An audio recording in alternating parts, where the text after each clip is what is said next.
नमस्ते साथियों, जय हिंद, वंदे मातरम। आप सभी साथियों का गेन जेड लर्निंग गुरुजी में बहुत स्वागत है। तो साथियों, मैं आपके लिए कुछ इम्पोर्टेंट टॉपिक लिए हैं जो लुसेंट देख सकते हैं यहाँ पे लुसेंट जीके लिखा गया है, इसका निचोड़ लिए है। तो ये यहाँ से प्रश्न जो है अक्सर एग्जाम में बनने की बहुत ज़्यादातर संभावनाएं रहती है। तो हम लोग यहाँ से प्रश्नों को करते हैं और इसके सारे जितने सारे प्रश्न होंगे इसके बारे में मैं एक एक प्रश्नों का विश्लेषण भी अच्छे तरीक़ा से करते चलेंगे। तो यहाँ पे आप लोग को ध्यान देना होगा कि कैसे कैसे प्रश्न एग्जाम में बनते हैं। ध्यान से सुनिएगा और ध्यान से देखिएगा, और यहाँ से आप लोग को एक एक पॉइंट को मिस्टेक नहीं करना होगा। और आप इस चैनल पर विजिट किए हैं तो प्लीज़ आप चैनल को सब्सक्राइब जरूर कर लीजिएगा, और इसी तरह का बहुत सारे इन्फॉर्मेशन, बहुत सारे वीडियो जो होंगे आपको इस चैनल पर मिलते रहेंगे। तो आइए हम लोग आते हैं प्रश्न संख्या पहला।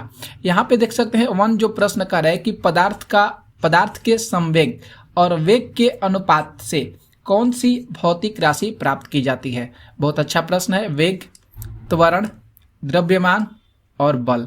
तो यहाँ पे जो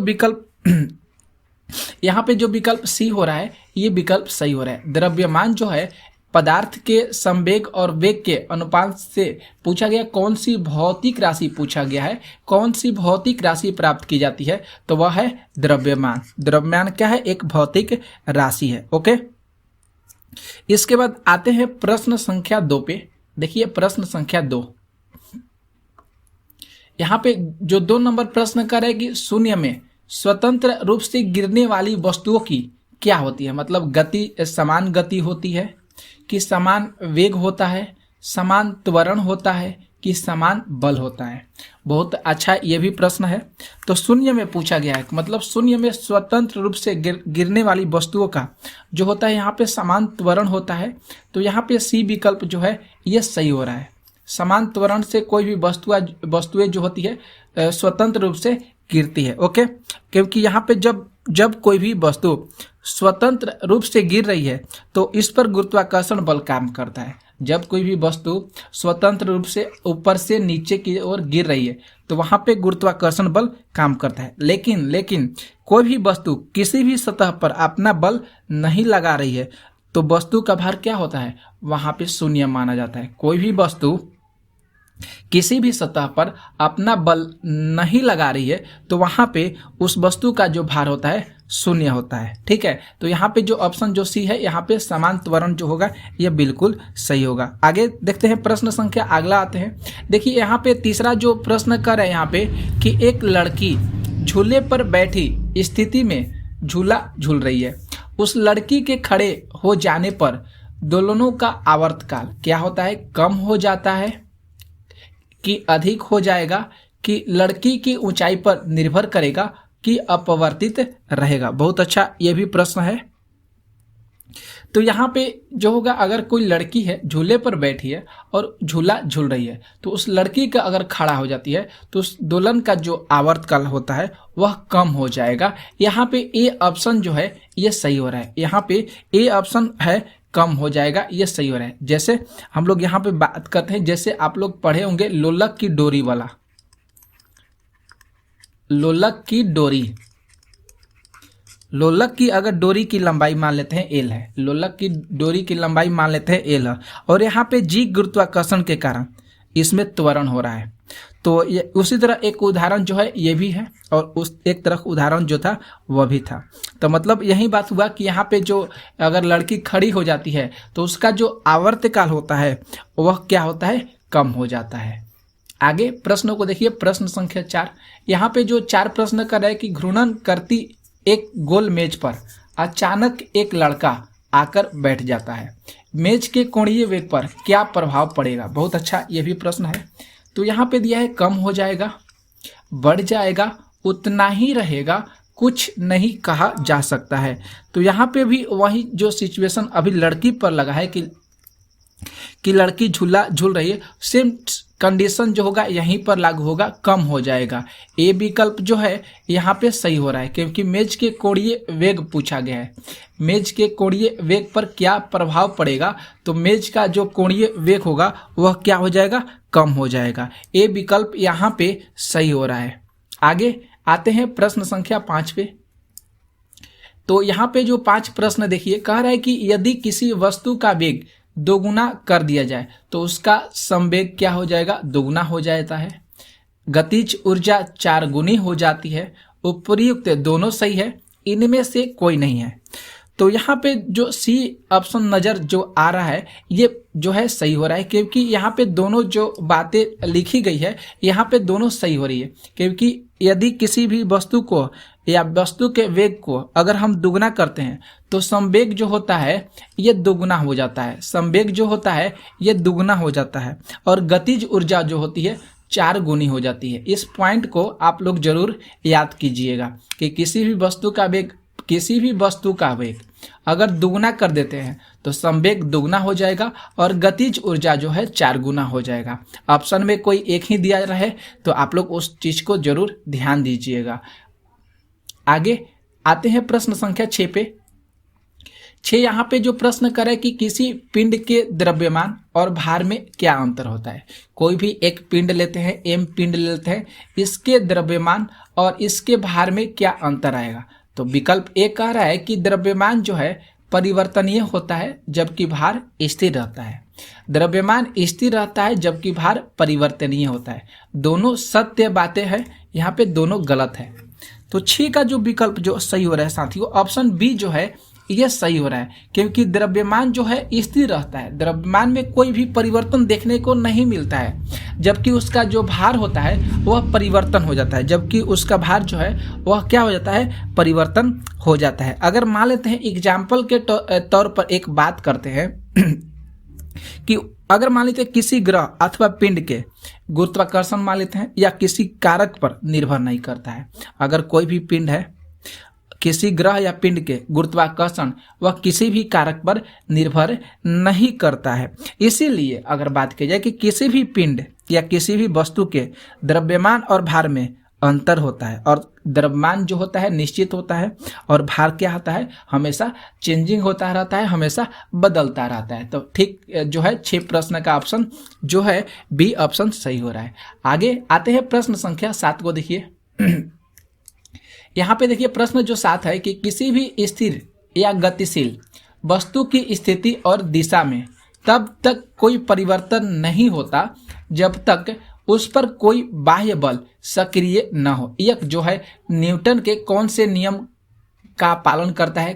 तो यहाँ पे ऑप्शन पर एक बार नजर डालते हैं। न्यूटन का गति विषयक प्रथम नियम, यहाँ पे द्वितीय नियम, यहाँ पे तृतीय नियम, और यहाँ पे गैलीलियो का गति विषयक नियम। तो यहाँ पे कौन सा नियम जो है फॉलो कर रहा है लग रहा है। तो यहाँ पे न्यूटन का जो प्रथम नियम है ए ऑप्शन में, ये ए ऑप्शन सही हो रहा है। न्यूटन का प्रथम जो नियम है यहाँ पे लागू हो रहा है, क्योंकि न्यूटन के जो गति है प्रथम नियम के अनुसार, न्यूटन के अगर प्रथम नियम के अनुसार अगर बातें किया जाए कि किसी भी स्थिर या गतिशील वस्तु की स्थिति या दिशा में तब तक कोई परिवर्तन नहीं होता है जब तक उस पर कोई बाह्य बल न सक्रिय हो सके।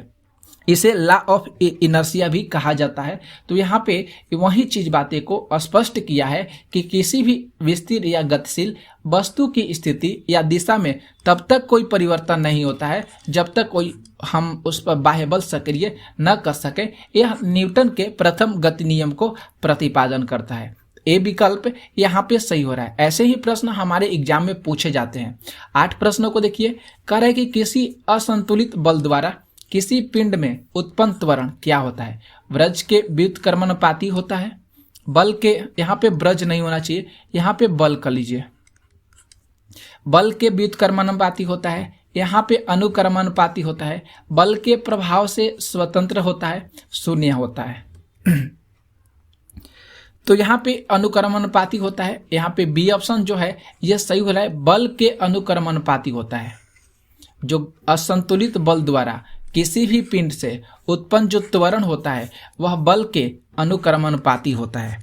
क्यों? क्योंकि जब तक एक पिंड पर असंतुलित बल न लगाया जाए तब तक उसकी गति में निरंतर जो परिवर्तन है हमको देखने को मिलता रहेगा। वहीं न्यूटन के गति के दूसरे नियम में कहा गया है कि किसी भी वस्तु का संवेग परिवर्तन की दर बल की दिशा में लागू बल के क्या होता है, समानुपाती होता है। अर्थात F बराबर कितना होता है, A में होता है। F जो होता है ये बल को सूचित करता है, M जो है ये द्रव्यमान को सूचित करता है, और A जो है ये किसको सूचित करता है, ये त्वरण को सूचित करता है, जिसको हम इंग्लिश में एक्सेलरेशन के नाम से जानते हैं। ठीक है, तो यहाँ पे ये लागू हो रहा है। आगे आते हैं प्रश्न संख्या 9 पर।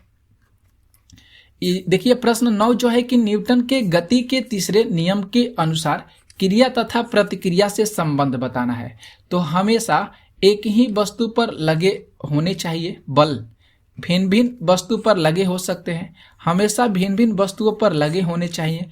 इसका परिमाण जो है बराबर होना जरूरी नहीं है, किंतु इनकी दिशा समान होनी चाहिए, यहाँ पे होना चाहिए। तो यहाँ पे इस प्रश्न के उत्तर कौन से यहाँ पे हो रहे हैं, तो सी ऑप्शन जो है ये सही हो रहा है, हमेशा भिन्न भिन्न वस्तुओं पर ही लगे होने चाहिए। सी ऑप्शन यहाँ पे सही हो रहा है, क्योंकि न्यूटन के गति के तृतीय नियम के अनुसार जो प्रत्येक क्रिया के समान विपरीत प्रतिक्रिया होती है। तो यहाँ पे जो सी विकल्प जो है ये सही हो रहा है। आगे देखिए प्रश्न संख्या 10 पे, यहाँ पे 10 जो प्रश्न है कि प्रत्येक क्रिया के बराबर विपरीत दिशा में एक प्रतिक्रिया होती है, यह क्या है। तो न्यूटन का प्रथम नियम, द्वितीय नियम, तृतीय नियम और कोई नहीं। तो जरूर अभी आप लोग को बताएं, यहाँ पे तृतीय नियम होना चाहिए कि प्रत्येक क्रिया के बराबर विपरीत प्रतिक्रिया होती है। आगे देखिए यहाँ पे 11 जो प्रश्न है कि जल में तैरना न्यूटन के गति के किस नियम के कारण संभव है। प्रथम नियम, द्वितीय नियम, तृतीय नियम, उपर्युक्त सभी। तो यहाँ पे जल में तैरने की बात कहा है, एग्जाम्पल है, ऐसे ही प्रश्न आएंगे। तो तृतीय नियम जो है यहाँ पे सही हो रहा है। न्यूटन के तृतीय नियम के अनुसार अगर पानी में तैरना गति का नियम पूछा जा सकता है कि पानी में तैरना गति के कौन सा नियम है, तो आप लोग ऑप्शन में देखिएगा कि अरे भाई ये तो तृतीय नियम है, जरूर आप लोग के दिमाग में तुरंत आ जाएगा, तो आप लोग उसको तृतीय नियम पर टिक कर देंगे। लेकिन यहाँ पे सोचने वाली एक बात है कि क्रिया और प्रतिक्रिया हर समय दो अलग अलग वस्तुओं पर लागू होती है। क्रिया और प्रतिक्रिया ये दोनों चीज है, क्रिया और प्रतिक्रिया हर समय, क्रिया और प्रतिक्रिया हर समय दो अलग अलग वस्तुओं पर लागू होती रहती है। यहीं पर बताया गया है कि यहाँ पे जो गति का तृतीय नियम इंगित करता है कि जब कोई भी वस्तु किसी दूसरी वस्तु पर बल का प्रयोग करता है तो वह दूसरा वस्तु जो है पहले वस्तु पर बल लगाता है। तो यहाँ पे जो है यहाँ पे सी ऑप्शन सही हो रहा है। आगे आते हैं प्रश्न संख्या 12 पे। यहाँ पे 12 जो प्रश्न करे कि कोई भी पिंड तब तक विरामा अवस्था में बना रहेगा जब तक उस पर कोई बाह्य बल कार्य नहीं करता है। यह कथन किसका है? न्यूटन का, आइंस्टीन का, आर्किमिडीज का, गैलीलियो का। तो बहुत आसान प्रश्न है, सरल प्रश्न है, न्यूटन का कथन है। किसका कथन है साथियों? तो न्यूटन का कथन है। आगे देखिए प्रश्न 13 पे। यहाँ पे जो 13 प्रश्न कर है कि न्यूटन के गति के नियमों के अनुसार निम्न में से कौन सा कथन सत्य है। तो प्रथम नियम से बल की परिभाषा ज्ञात की जाती है, द्वितीय नियम से बल की परिभाषा ज्ञात की जाती है, और तृतीय नियम से संवेग संरक्षण सिद्धांत प्रतिपादित होता है, और डी में कर है उपर्युक्त सभी। तो यहाँ पे आप लोग के मन में आ रहा होगा ऑप्शन ए जो है यहाँ पे सही हो रहा है कि प्रथम नियम से ही बल की परिभाषा जो है ज्ञात होती है। प्रथम नियम से ही बल की परिभाषा ज्ञात होती है। तो यहाँ पे ए ऑप्शन जो है सही हो रहा है। आगे आते हैं प्रश्न 14 पे। 14 यहाँ पे जो प्रश्न कर है कि किसी पिंड के उस गुणधर्म को क्या कहते हैं जिससे वह सीधी रेखा में विराम या एक समान गति की स्थिति में किसी भी परिवर्तन का विरोध करती है। वहां पे गतिहीनता होती है, जड़त्व होता है, कुल भार होता है कि अक्रियता होती है। तो यहाँ पे बी ऑप्शन जो है ये सही हो रहा है। यहाँ पे जड़त्व जो है देखने को मिलता है, क्योंकि अगर कोई भी वस्तु है एक सीधी रेखा में या विराम या एक समान गति से उसका विरोध करती है तो उस पिंड पर जड़त्व का गुणधर्म जो है देखने को मिलता है। ओके, तो बी ऑप्शन यहाँ पे सही हो रहा है। आगे देखिए यहाँ पे कह रहा है कि 15 प्रश्न में कि न्यूटन के पहले नियम को क्या कहते हैं। तो यहाँ पे आचूर्ण दिया है, यह गलत हो गया है। यहाँ पे आघूर्ण कर लीजिए, आघूर्ण। ओके, आघूर्ण का नियम, जड़त्व का नियम, ऊर्जा का नियम, संवेग का नियम। तो बी ऑप्शन यहाँ पे सही हो रहा है। न्यूटन के जो पहले नियम है उसको हम जड़त्व का नियम भी कहते हैं। आगे देखिए प्रश्न 16 पे। 16 यहाँ पे जो प्रश्न इंगित कर रहा है कि गाड़ी खींचता हुआ घोड़ा किस बल के कारण आगे बढ़ता है। गाड़ी द्वारा घोड़े पर आरोपित बल से, घोड़े द्वारा गाड़ी पर आरोपित बल से, घोड़े द्वारा अपने पैरों से पृथ्वी पर आरोपित बल से, और पृथ्वी द्वारा घोड़े के पैरों पर आरोपित बल से। तो 16 का जो प्रश्न यहाँ पे जो प्रश्न का उत्तर डी जो है ये सही हो रहा है, पृथ्वी द्वारा घोड़े के पैरों पर आरोपित बल से। क्योंकि घोड़ा जो है जब गाड़ी पर खिंचाव बल लगाता है तो आगे बढ़ने के लिए घोड़ा जो है वांछित गति के कारण विपरीत जमीन को धक्का देता है। जब घोड़ा आगे चलता है तो वह पैरों से जो जमीन है उसको विपरीत दिशा में क्या करता है, धक्का देता है। तो यहाँ पे डी ऑप्शन जो है सही हो रहा है।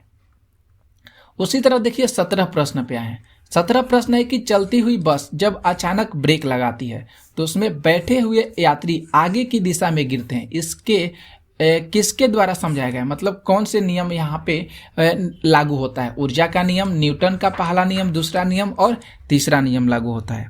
तो यहाँ पे न्यूटन का जो पहला नियम है यही लागू होता है। अभी जस्ट हमने आपको लोग को बताया है न्यूटन का पहला नियम कि प्रत्येक वस्तु एक सीधी रेखा में एक समान गति से तब तक रहेगी जब तक उस पर बाहरी बल न लगाया जाए। तो यहाँ पे जो है न्यूटन का पहला नियम जो है ये सही हो रहा है। आगे देखिए प्रश्न आते हैं 18।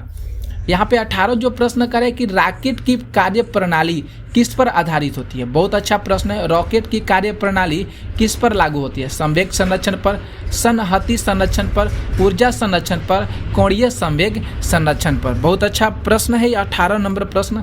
तो रॉकेट से संबंधित ये प्रश्न पूछा है। तो यहाँ पे ए ऑप्शन जरूर आप लोग के ध्यान में आ गया होगा कि रॉकेट का जो संवेग संरक्षण है वह संवेग संरक्षण कार्य प्रणाली पर लागू होता है और न्यूटन के ये गति के तीसरे नियम पर भी लागू होता है। इसे भी जरूर आप लोग जरूर याद कीजिएगा। न्यूटन के गति के तीसरे नियम को भी यह फॉलो करता है क्योंकि तेज गति से गर्म हवा को पीछे की ओर फेंकने पर रॉकेट जो है आगे की दिशा की ओर समान अनुपात का बल जो है मिलता है यहाँ पे। तो संवेग संरक्षण यहाँ पे सही हो रहा है। आगे देखिए 19 प्रश्न पे यहाँ पे दिया अश्व मतलब घोड़ा। अश्व मतलब घोड़ा यदि एकाएक चलना प्रारंभ कर दे तो अश्वरोही के गिरने की आशंका का कारण क्या हो सकता है। जड़त्व आघूर्ण, यहाँ पे द्रव्यमान का संरक्षण नियम, विश्राम जड़त्व, गति का तीसरा नियम। तो यहाँ पे जो सी ऑप्शन है ये सही हो रहा है। विश्राम जो जड़त्व है ये सही हो रहा है क्योंकि अगर अश्व जो है यदि एकाएक चलना प्रारंभ कर देता है तो अश्वरोही के गिरने का जो प्रमुख कारण हो सकता है जड़त्व आघूर्ण ये भी होगा। द्रव्यमान का संरक्षण नियम ये भी लागू हो रहा है और विश्राम का जड़त्व ये भी लागू हो रहा है और यहाँ पे कह रहा है गति का तीसरा नियम ये भी लागू हो रहा है। तो आशंका पूछा गया है तो विश्राम का जड़त्व जो है यहाँ पे बिल्कुल सही हो रहा है। ठीक है, अगर देखिए यहाँ पे सभी ऑप्शन भी देना चाहिए। यहाँ पे अगर सभी दिया रहता ना तो यहाँ पे सभी हम लोग सही करते हैं। गति का तीसरा नियम भी लागू होगा, विश्राम का भी जड़त्व सही है, द्रव्यमान का संरक्षण नियम और जड़त्व आघूर्ण ये तीनों क्या है, यह चारों ऑप्शन सही हो रहे हैं। आगे देखिए प्रश्न 20 पे आते हैं। 20 यहाँ पे जो प्रश्न करेगा क्रिकेट का एक खिलाड़ी तेजी से आती हुई बॉल को क्यों अपने हाथ को पीछे की ओर पकड़ता है। बॉल विश्राम की स्थिति में आ सकती है, बॉल त्वरित स्थिति में रह सकती है, हो सकता है उस पर कम बल उगाने की आवश्यकता हो और यहाँ पे हो सकता है उससे अधिक बल लगाने की आवश्यकता, लगाने की आवश्यकता, उगाने नहीं लगाने होगा। तो यहाँ पे ये ऑप्शन जो है सही हो रहा है। बॉल जो है विश्राम की स्थिति में आ सकती है, ये ऑप्शन यहाँ पे सही हो रहा है क्योंकि क्रिकेट या खिलाड़ी गेंद को लपकते समय अपने हाथ के गेंद को पीछे की ओर खींचता है। क्यों? क्योंकि ऐसा करने से जो गेंद होती है वह विराम में आने तक उसको पर्याप्त समय मिल जाता है और इसमें मंद के संवेग की परिवर्तन की दर कम हो जाती है और हाथों में जो है चोट लगने से जो है बच सकता है। इसलिए यहाँ पे चोट लगने की संभावनाएं बहुत कम होती है। 21 प्रश्न देखिए, 21 प्रश्न है कि बल गुणनफल होता है द्रव्यमान और वेग का, द्रव्यमान और त्वरण का, भार और वेग का, भार और त्वरण का। तो यहाँ पे जो बी ऑप्शन सही हो रहा है, द्रव्यमान और त्वरण का जो होता है बल गुणनफल होता है। जैसे F बराबर बताएं क्या चीज, ma, अभी अभी जस्ट बताएं बल है, ये द्रव्यमान है और ये क्या है, त्वरण है। ओके, और जो बल है ये कौन सी राशि है, तो बल जो है एक सदिश राशि है, बल जो है एक सदिश राशि है। हाँ ठीक है, आगे प्रश्नों को देखिए। प्रश्न संख्या 22 जो प्रश्न यहाँ पे है कि जब कोई व्यक्ति चंद्रमा पर उतरता है तो उसके शरीर में उपस्थित पदार्थ की मात्रा में परिवर्तन होता है, भार बढ़ जाता है तथा मात्रा अपवर्तित रहती है। भार में परिवर्तन होता है, भार और मात्रा दोनों क्या होती है, कमी हो जाती है, भार और मात्रा में दोनों में कमी हो जाती है। तो बी ऑप्शन यहाँ पे सही हो रहा है कि भार पर जाता है और मात्रा जो है अपवर्तित हो जाता है। तो इसके बारे में कुछ आप लोग को फैक्ट बता देते हैं कि जब हम लोग पृथ्वी का गुरुत्वाकर्षण चंद्रमा की तुलना में कितना गुना अधिक होता है, तो 6 गुना अधिक होता है। कितना गुना अधिक होता है, तो 6 गुना अधिक होता है। इसलिए जब कोई भी व्यक्ति चंद्रमा पर उतरता है तो उसका वजन जो होता है घट जाता है, और क्योंकि यह गुरुत्वाकर्षण बल पर निर्भर करता है, लेकिन शरीर का जो द्रव्यमान होता है यह किसी भी स्थान पर समान रहता है। ठीक है, तो ये बातें आपको अच्छे तरीका से समझ में आ गया होगा। देखिए 23 नंबर प्रश्न पे आते हैं। 23 जो प्रश्न करे कि यदि हम भूमध्य रेखा से ध्रुवों की ओर जाते हैं तो उसका मान क्या होता है, बढ़ता है, घटता है, वहीं बना रहता है कि 45 डिग्री अक्षांश तक घटता है। तो यहाँ पे ए ऑप्शन जो है सही हो रहा है कि बढ़ता है। जब हम भूमध्य रेखा से ध्रुव की ओर जाते हैं तो अब तक वहाँ पे घूर्णन का जो प्रभाव होता है कम होता है, घूर्णन का प्रभाव जो होता है कम होता है, और ध्रुव पर जो होता है वह शून्य होता है। इसलिए जी का मान यहाँ पे क्या होता है, बढ़ता है। तो यहाँ पे जो होगा ए विकल्प सही हो रहा है। 25 प्रश्न देखिए, शरीर का वजन पृथ्वी की सतह पर सभी जगह एक समान होता है। अभी जस्ट बताए हैं, ध्रुवों पर अधिकतम होता है, विषुवत रेखा पर अधिकतम होता है, मैदानों की तुलना में पहाड़ियों पर अधिक होता है। तो बी ऑप्शन सही हो रहा है, क्योंकि यहाँ पे ध्रुवों पर जो होता है शरीर का जो वजन होता है वह अधिकतम होता है। बी ऑप्शन सही हो रहा है। 26 आते हैं प्रश्न पे। 26 देखिए, प्रश्न जो 26 का है कि एक अंतरिक्ष यात्री पृथ्वी तल की तुलना में चंद्र तल पर अधिक ऊंची छलांग लगा सकता है। क्यों? क्योंकि वह चंद्रमा पर भारीहीन होता है, चंद्रमा पर कोई वातावरण नहीं होता है। चंद्रमा यहाँ पे होगा, चाहे चंद्र तल दिया है, चंद्र तल पर गुरुत्वाकर्षण बल पृथ्वी तल की तुलना में अत्यल्प होता है, मतलब अल्प होता है। ठीक है, और यहाँ पे चंद्रमा पृथ्वी से छोटा होता है। सी ऑप्शन यहाँ पे सही हो रहा है, क्योंकि चंद्र तल पर गुरुत्वाकर्षण बल जो होता है पृथ्वी तल की तुलना में मतलब अल्प होता है। कि इसके बारे में कुछ रीजन आप लोग को बता देते हैं। अगर मान लेते हैं, एक एग्जाम्पल के तौर पर बात करते हैं कि अगर पूछा जाए आप लोग से क्या कोई अंतरिक्ष यात्री चंद्रमा पर या पृथ्वी पर ऊंची छलांग लगा पाएगा, तो आप लोग का मन में विचार आएगा ये कैसे हो सकता है। तो इसका मेन जो एग्जाम्पल है, मतलब आंसर हो सकता है कि चंद्रमा का गुरुत्वाकर्षण जो होता है पृथ्वी की तुलना में बहुत कमजोर होता है, और वास्तव में यह पृथ्वी की तुलना में 1/6 कितना 1/6 छुआ मजबूत होता है। जब आप चंद्रमा पर होते हैं तो आप कितना होते हैं 1/6 भाग भारी होते हैं, और इसलिए यदि आप पृथ्वी पर 75 पाउंड वजन करते हैं, कितना पाउंड वजन करते हैं, तो 75 पाउंड क्या करते हैं, वजन करते हैं। तो आप चंद्रमा पर कितना वजन करेंगे, 12 पाउंड वजन करेंगे। अगर पृथ्वी पर 75 पाउंड वजन करते हैं तो चंद्रमा पर कितना वजन करेंगे, 12 पाउंड वजन करेंगे। लेकिन आपकी मांसपेशियां जो है पृथ्वी की तरह मजबूत है, इसलिए आप 6 गुने आगे कूद सकते हैं वहां पे। तो यहाँ पे सी ऑप्शन सही हो रहा है। देखिए यहाँ पे 27 जो प्रश्न यहाँ पे कह रहा है कि 20 kg के वजन को जमीन के ऊपर 1 मीटर की ऊंचाई पर पकड़ने के लिए क्या कार्य किया गया हो सकता है। कार्य मतलब होगा यहाँ पे कौन सा होगा, तो 200 जूल यहाँ पे सही हो रहा है, क्योंकि यहाँ पे कार्य पूछा गया है। तो 20 गुणा 10 हो जाएगा, जी का मान दिया है और 1 मीटर दिया है, तो यहाँ पे 20 में इतना से गुणा कर देंगे तो कितना हो जाएगा, 200 जूल हो जाएगा। ऑप्शन जो बी है बिल्कुल सही हो रहा है। आगे देखिए प्रश्न 28, यहाँ पे कह रहा है कि एक व्यक्ति एक दीवार को धक्का देता है पर उसे विस्थापित करने में असफल रहता है, वह कर सकता है, कोई भी कार्य नहीं कर सकता है, ऋणात्मक कार्य कर सकता है, धनात्मक कर सकता है, परंतु अधिकतम कार्य नहीं, और अधिकतम कार्य कर सकता है। तो यहाँ पे जो ऑप्शन जो ए है ये सही हो रहा है, क्योंकि कोई भी कार्य वह व्यक्ति जो है नहीं कर सकता है। देखिए प्रश्न 29, यहाँ पे 29 प्रश्न है कि पहाड़ी पर चढ़ता एक व्यक्ति आगे की ओर झुक जाता है, क्यों? क्योंकि तेज चल सके, फिसलने की संभावना कम हो जाए, शक्ति संरक्षण हेतु, और अस्थायित्व बढ़ाने के लिए। तो यहाँ पे डी ऑप्शन सही हो रहा है, अस्थायित्व बढ़ाने के लिए, क्योंकि अगर पहाड़ पर या धरातल पर कोई भी पृथ्वी के वास्तविक धरातल से किसी विशेष कोण पर होता है तो वहाँ पे मनुष्य की तुलना जो बनाए रखने के लिए पहाड़ पर अगर हम चढ़ते हैं तो अपने शरीर के सामने उसकी समुचित कोण होता है वहाँ पे झुकना होता है, ताकि उसके शरीर की जो स्थिति है पृथ्वी के वास्तविक शरीर जो वास्तविक धरातल पर समकोण हो सके। तो यहाँ पे अस्थायित्व बढ़ाने के लिए होगा। आगे देखते हैं प्रश्न संख्या 30, बहुत अच्छा प्रश्न है ये। 30 जो प्रश्न है कि पीसा की ऐतिहासिक मीनार तिरछी होते हुए भी नहीं गिरती है, क्यों? क्योंकि इसके गुरुत्व केंद्र से जाने वाली ऊर्ध्वाधर रेखा आधार से होकर जाती है, इसके गुरुत्व केंद्र से होकर जाने वाली ऊर्ध्वाधर रेखा आधार से होकर नहीं जाती है, इसके पीछे ईश्वरीय प्रभाव होता है, यह एक आश्चर्य होता है।